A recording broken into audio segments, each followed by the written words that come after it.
Hello दोस्तों, स्वागत है आप सभी का। आज की जो टीम है हमारी वो है न्यूजीलैंड। न्यूजीलैंड की शॉर्ट एनालिसिस करने से पहले अगर आपने हमारे बाकी वीडियोस नहीं देखे हैं तो आपको यहाँ पे आई बटन में मिल जाएंगी, पूरी की पूरी प्लेलिस्ट है, आप वहाँ पे जाके देख सकते हैं। ठीक है, और वीडियो अच्छे लग रहे हो तो प्लीज़ हमें लाइक करिए, हमारी वीडियो को लाइक करिए, चैनल को सब्सक्राइब करिए। आपके थोड़ा सपोर्ट की जरूरत है, प्लीज़ आप हमें सपोर्ट करिए। वीडियो ना पसंद आए तो भी कोई दिक्कत नहीं, आप कमेंट बॉक्स में हमें लिख के बता सकते हैं कि हम अपने कंटेंट में और कितना इंप्रूवमेंट कर सकते हैं। ठीक है, चलिए हम इस वीडियो की शुरुआत करते हैं। और सबसे पहले अगर आप बात करें न्यूजीलैंड टीम की, तो अगर आप देखें तो पिछले 3 संस्करणों में से कहीं ना कहीं आप ये कह सकते हैं कि जो टीम रही है वो बहुत अच्छा खेलती हुई सेमीफाइनल में क्वालिफाई की है, लेकिन उसके बाद का जो सफर रहा है वो उतना अच्छा नहीं रहा है। आईसीसी टूर्नामेंट्स की बात करें तो उनके पास सिर्फ एक ही ट्रॉफी है, आईसीसी टेस्ट चैंपियनशिप की ट्रॉफी, जो भारत को हरा करके उन्होंने जीती थी। इसके अलावा भी उनके पास हाल फिलहाल में तो कोई ट्रॉफी नहीं है। हालांकि हाल फिलहाल में क्या कभी नहीं रही है, लेकिन जो पिछले 3-4 साल या 5 साल का परफॉर्मेंस कहिए, 4 साल का कहिए, तो बहुत शानदार रहा है परफॉर्मेंस। लेकिन जिस तरह का परफॉर्मेंस रहा है उस हिसाब से उनको बहुत ज़्यादा परिणाम उनके फेवर में नहीं देखते को मिले हैं। ये थोड़ा सा समस्या वाली बात रही है।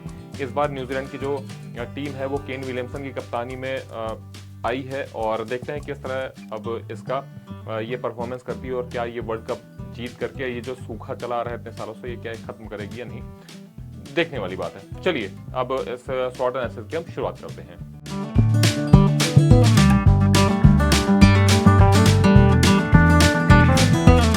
चलिए सबसे पहले हम देख लेते हैं क्या टीम।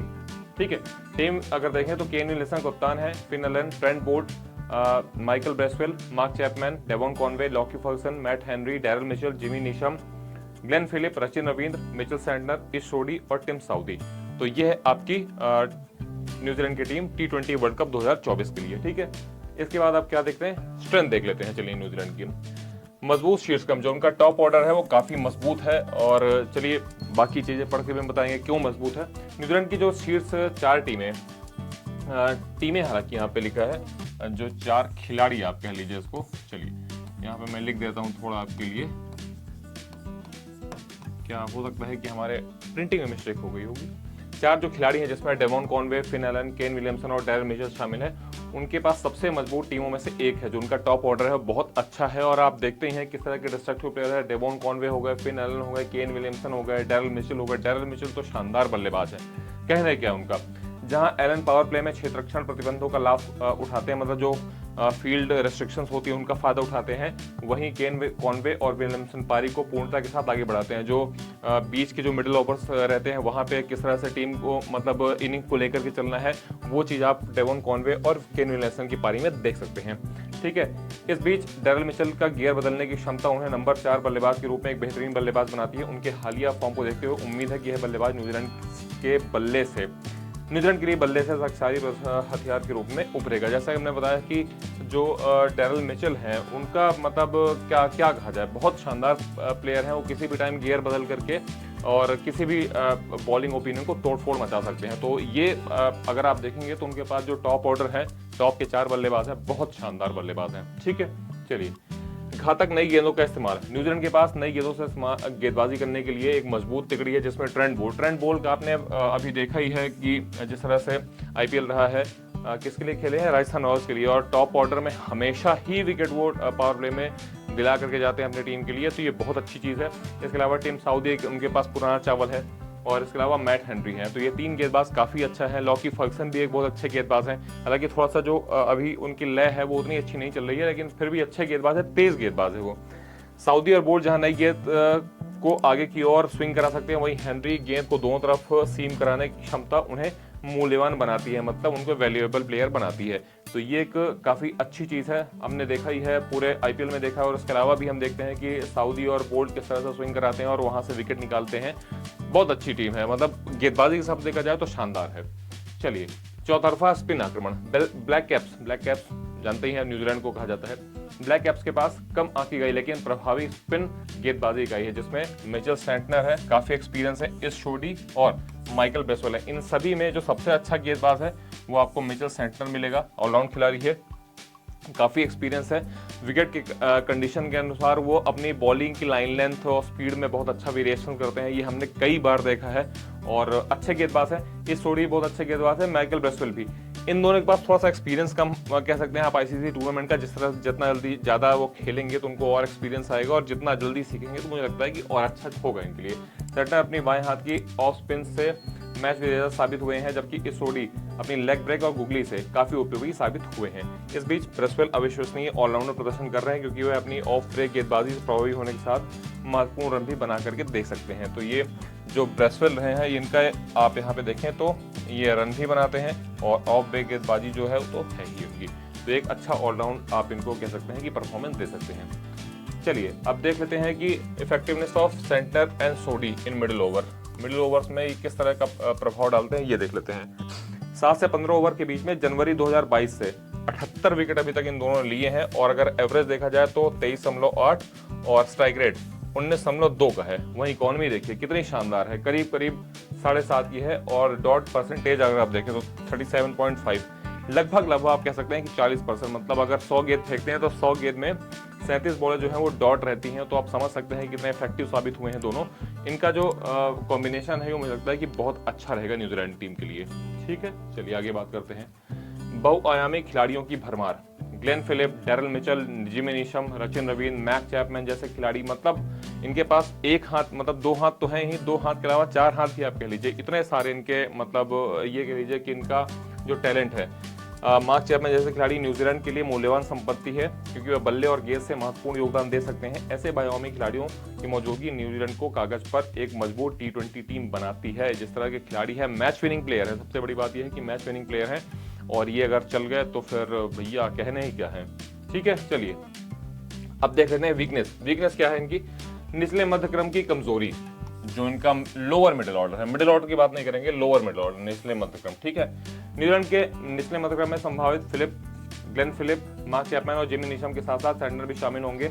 ये खिलाड़ी कैमियो स्कोर करने के लिए काफी अच्छे हैं, लेकिन अगर शीर्ष क्रम का दिन खराब रहा, मतलब टॉप ऑर्डर अगर ध्वस्त होने पाए, जो शुरुआत की हम 4 बात कर रहे थे, कौन कौन से, देखिए शुरुआत के जो 4 हम क्या बात कर रहे थे, Devon Conway, Finn Allen, Kane Williamson और डैरल मिचेल, ये अगर ये धराशायी होने पाए तो फिर समस्या हो सकती है।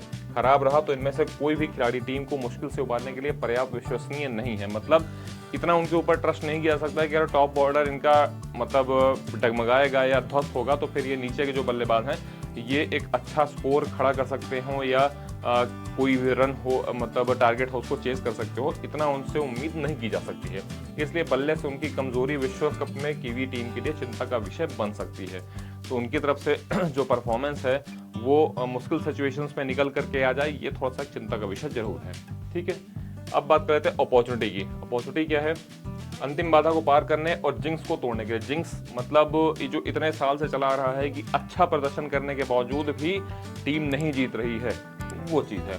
आईसीसी इवेंट्स में दमदार टीमों के साथ उतरने के बावजूद न्यूजीलैंड ने पिछले 24 सालों में एक भी खिताब नहीं जीता है। हालांकि वर्ल्ड टेस्ट चैंपियनशिप को छोड़ दिया तो बात अलग है। इसलिए यह वर्ल्ड कप उन्हें अपनी क्षमता से बढ़कर प्रदर्शन करने और ट्रॉफी को सूखे को खत्म करने के लिए फाइनल में पहुंचने का सुनहरा मौका देता है। और जिस तरह से टीम है, कह सकते हैं कि अच्छी कंटेंडर है। मुझे लगता है कि सेमीफाइनल तो जाना ही जाना है। ठीक है, चलिए आगे देख लेते हैं। थ्रेट क्या है? कॉनवे और रचिन रवीन का खराब फॉर्म, ये सबसे बड़ा उनके लिए खतरा है। विश्व कप T20 से पहले न्यूजीलैंड के लिए रचिन रवीन और डेवॉन कॉनवे की खराब बल्लेबाजी निश्चित रूप से एक बड़ी चिंता का विषय है। कॉनवे संभवतः एलन के साथ बल्लेबाजी की शुरुआत करने उतरेंगे, जबकि रवीन जो है बैकअप में होंगे। रचिन रवीन इस साल IPL में चेन्नई सुपर किंग्स के टीम के साथ खेल रहे थे और बहुत अच्छा प्रदर्शन नहीं रहा है। उनसे काफ़ी एक्सपेक्टेशन थी। जिस तरह का हालिया फॉर्म रहा है T20 वनडे वर्ल्ड कप 2023 का, वहाँ पे काफ़ी अच्छा बल्लेबाजी देखने को मिली थी, और उसी से ये अंदाज़ा लगा सकता कि जो उनका IPL सीजन होगा वो भी अच्छा जाएगा। लेकिन ऐसा कुछ भी देखने को नहीं मिला था, वैसा परफॉर्मेंस नहीं देखने को मिला, तो ये थोड़ा सा चिंता का विषय जरूर है।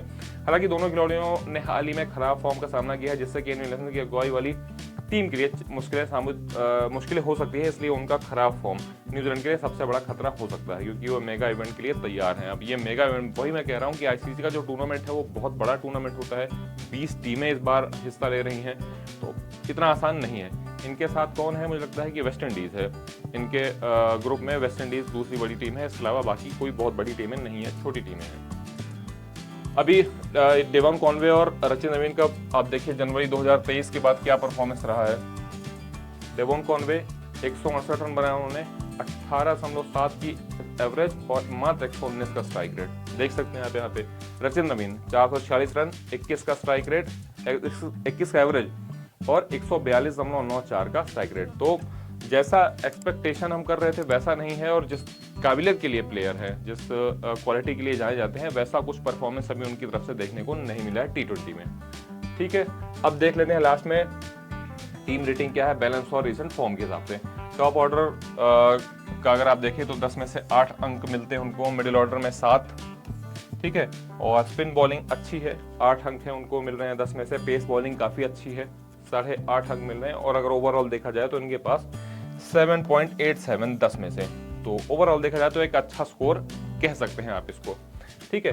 और अगर इस वर्ल्ड कप में इस टीम की प्रेडिक्शन की बात करें तो मुझे लगता है कि ये टीम आराम से सेमीफाइनल तक तो खेलेगी। मुझको ऐसा लगता है कि जाना चाहिए, क्योंकि जिस तरह के खिलाड़ी हैं इनके पास, गेंदबाजी हो, बल्लेबाजी हो, और ऑलराउंड खिलाड़ी जो हैं, उनको कॉम्बिनेशन देखते हुए या उनके हालिया फॉर्म को देखते हुए मुझे ऐसे पूरी उम्मीद लगती है कि ये टीम इस बार भी यहाँ पे भी क्वालिफाई जरूर करेगी इस मेगा इवेंट में, तब तक इस टूर्नामेंट में। अब देखते हैं आगे फिर क्या होता है, ठीक है।